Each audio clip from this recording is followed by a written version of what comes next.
The pressure continues to intensify over at the Bank of England as their gold reserves continue to dwindle as they are being withdrawn into the United States of America. We're going to be talking about this major shift in the global gold market and hear from the Bank of England officials themselves in this video as we explore.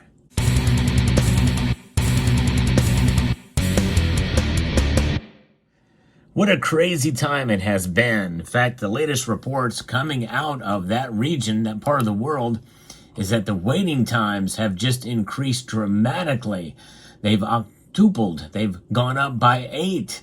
According to this piece here from Fortune.com, London is in the grips of a gold shortage as traders line up for weeks to get bars out of the Bank of England and ship them to the United States amid fears that the new Trump administration will levy tariffs on imports. Gold inventories in New York are on a path to levels last seen at the outset of the COVID-19 pandemic, with stockpiles in the city hitting $82 billion worth. Now, you think about that. That's a lot of gold moving there, and we're not in a health crisis. No, it's a different type of thing. It's tariffs, but I think there may be something larger at play here if there's some strategy going on. Some people may be playing chess when others are playing checkers. But when you talk about gold moving from the United Kingdom to the United States, well, there is a way that you can move gold from the United States to the United Kingdom. Yes, my friends over at Summit Metals will now ship internationally. It's not something that's done too often, but they do have that option. It is more expensive, but people have been asking about that. But they also sell domestically too with really good shipping rates. In fact, if you spend more than $299, you're going to get your precious metal shipped to you at no cost. And so check out summitmetals.com for very competitive pricing and great customer service. Bank of England, they are certainly not necessarily in a panic, I will say. We'll hear from them here later in the video. But indeed, this is something we've not seen in a while. Now, in addition to safeguarding the United Kingdom's gold reserves, the Bank of England acts as a holder of commercial gold owned by banks in other countries and central banks. The gold bars are kept in 9 underground vaults at the bank located in the city of London. In fact, as we'll hear in a moment, they are the second largest custodian of gold around the world, the first being in New York and the United States of America. Of course, we know about Fort Knox. Many of you do not believe that we own any gold here in the United States, the 8,133 tons of gold. We just don't have it here, so I don't know. But one thing we would know that would give us a little bit more comfort in that is if we had a transparent audit with members of the media that are not necessarily always friendly to all the different sources. We're finding out more about media, by the way, being funded by the government through the USAID. That's a scandal that's brewing right now. But nonetheless, this is something that, it talks about trust. And where is all this, what's happening here? And it looks like we want to patriate some gold here to the United States of America. Both the Financial Times and Reuters have reported that waiting times have soared for clients to retrieve this gold.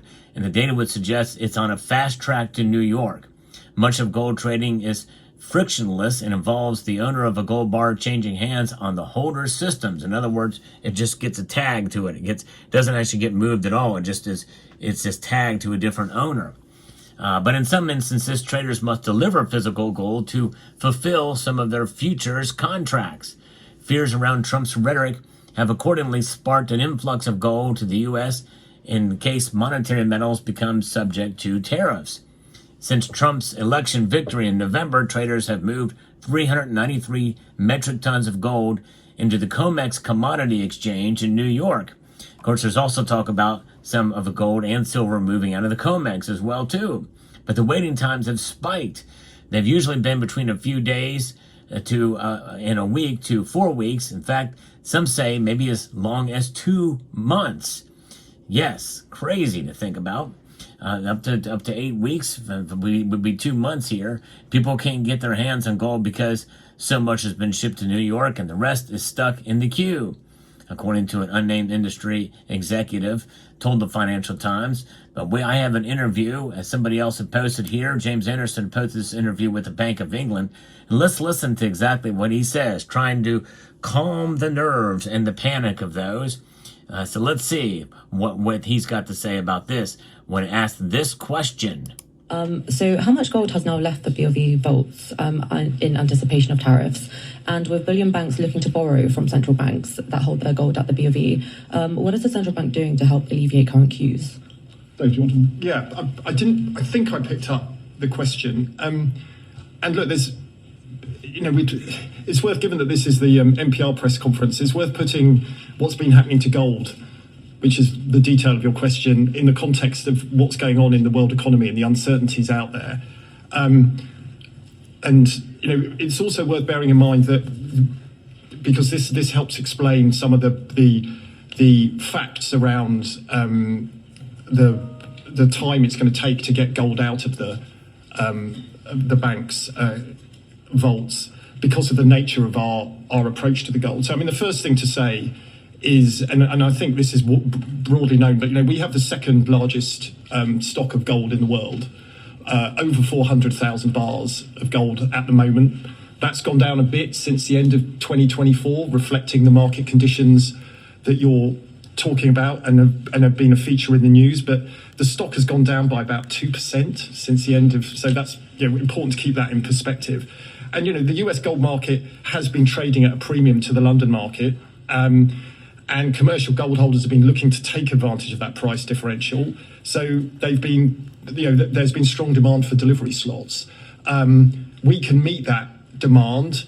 All of our main counterparties, as it were, or better to say, all of those bodies who ship the gold have, they've all got the delivery slots they need over the next few weeks. If you were coming in new to us, you might have to wait a bit longer because all the existing slots are booked up. But this is a very orderly process. It is worth stressing compared to some of the markets we usually talk about. I mean, it's an obvious point, but gold is a physical asset, so there are real logistical constraints and security constraints.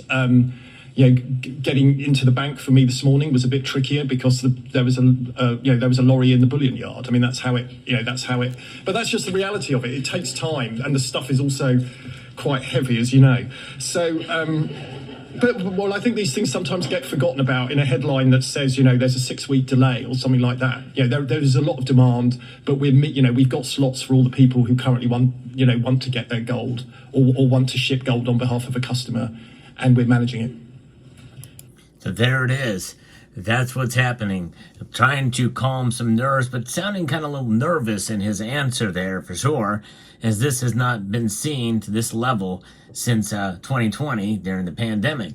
And there's a little different matter here. And of course, you don't know what kind of shifts are going to be taking place here, because part of me really finds it difficult to believe that it's all about fear of tariffs, because the cost to ship that gold over, and presumably, if the tariffs aren't as bad or they aren't implemented, to the fullest extent or even at all, are they going to ship it back?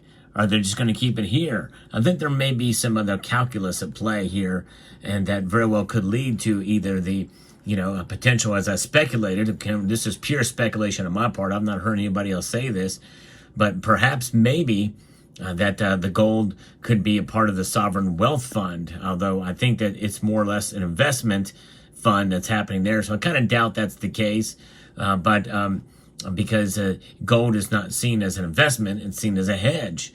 Or it could be that we'd buy some of that gold and put it in our reserves to enhance our reserves, to further increase our holdings here in the United States. I don't know. But if that is the case, then that would be quite a strategic move, especially if we were going to move towards a commodities-based monetary system, with gold being the major part of it, and having enough gold to back up the currency in the United States of America. We have by far the largest gold holdings, if you believe it's there. So we'll see. Very interesting times for sure. But there is still this shock at the Bank of England. And I think we sort of heard it in the gentleman's voice here, who I think was I believe, if I'm not mistaken, he is one of the the Bank of England's deputy governor of markets and banking. I sense a little nervousness in his answer there. And so, he wants to not alleviate the panic or what have you. They're be able to fulfill all those orders.